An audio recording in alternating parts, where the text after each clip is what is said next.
Welcome to The Explainer. Today, we're going to talk about conflict, but not in the way you might think. We're not talking about winning. We're talking about connecting. This is a huge idea from Guria Top Thinking. You know that feeling, right, when a simple disagreement just spirals out of control? Voices get a little louder, the walls go up, and all of a sudden, it's not even about the original issue anymore. Now you're just in a fight that leaves everyone feeling totally misunderstood, unheard, and honestly, just exhausted. So most arguments, they tend to follow this really predictable, kind of destructive pattern you see over on the left. We feel threatened, we get defensive, we might even have an outburst, and it all leads to just disconnection. But take a look at the right side.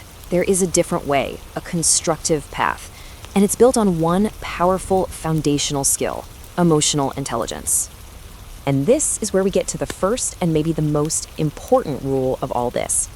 Changing the dynamic of a conflict, it doesn't start with trying to change the other person's mind. Nope, it starts with you. It starts with mastering your own internal world first. Okay, so what is this master skill? Well, experts at helpguide.org call it emotional intelligence, or EQ for short. And it's not about ignoring your emotions or pretending you don't have them. It's about being aware of them, understanding how they affect you, and how they affect the people around you. Think of EQ as the solid ground we're going to build everything else on. Okay, so when you feel that heat rising, that tension building, what do? Your first move is actually super simple, but incredibly powerful. Step 1, just pause. Don't immediately react. Give yourself a beat. Step 2, breathe. I know, it sounds like a cliche, but taking a deep breath actually helps activate the logical, rational part of your brain. And then step 3, name it. Silently, just to yourself, label the emotion you're feeling. Now that third step, naming your feeling, it sounds almost too simple to work. But get this, neuroscience research actually shows that the simple act of labeling an emotion, just thinking the words, I am feeling angry, can cut its intensity by up to 50%. It basically gets your thinking brain online and turns down the volume on your emotional brain, so you can actually think clearly again.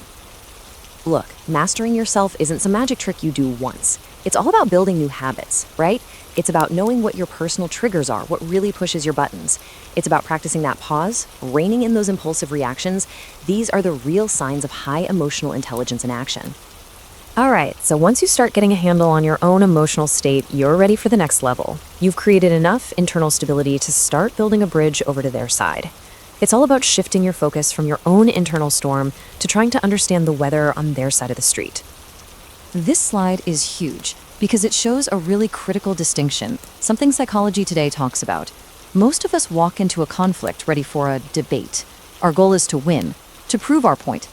But the only way to really resolve anything is through dialogue, where the goal completely flips from winning to simply understanding.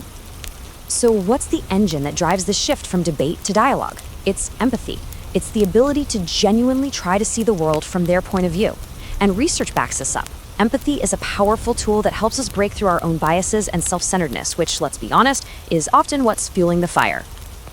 Okay, so practice empathy sounds nice, but how do you actually do it? Well, you can think of it like building a muscle. You use active listening skills, which means you're not just waiting for your turn to talk.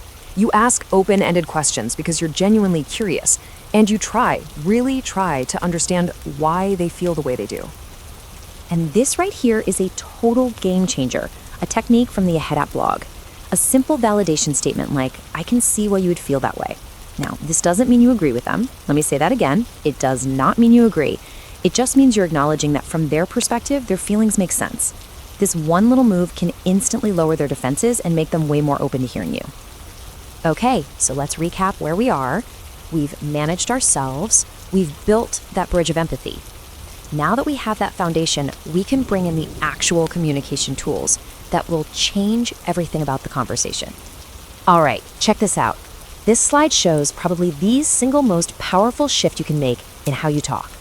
On the left, you've got you statements. You never listen. You're always late. You know how it goes. They're basically accusations, and they put people on the defensive immediately. But on the right, you have I statements. They don't blame, they just express your experience. And that invites understanding instead of a fight. And there's actually a formula for this, which makes it super easy to remember. According to Wellbeing's counseling, a really solid I statement has these 4 parts. You start with I, you state your feeling, you connect it to a specific behavior, and you own your feeling.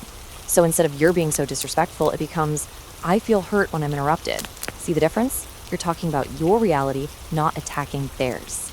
The other powerhouse tool in your kit? The collaborative question. When you ask something like, how can we address both of our concerns? You completely change the game. You're not opponents anymore. You're teammates working together to solve a shared puzzle. It pulls the focus away from blaming each other for the past and puts it on building a better solution for the future. So, when you start putting all these pieces together, the self-management, the empathy, the new ways of communicating, something really amazing starts to happen. Conflict stops being this scary thing you have to avoid. It actually transforms into an opportunity for understanding, for clarity, and believe it or not, for a deeper connection. So let's just quickly run through that toolkit one more time, just to lock it in. It's a 3-step process. 1, master yourself. Pause and manage your own feelings before you do anything else. 2, understand others. Shift your goal from winning a debate to having a dialogue. And 3, communicate collaboratively. Use those I statements and open-ended questions to solve the problem together. And this is the real payoff. This is why it all matters.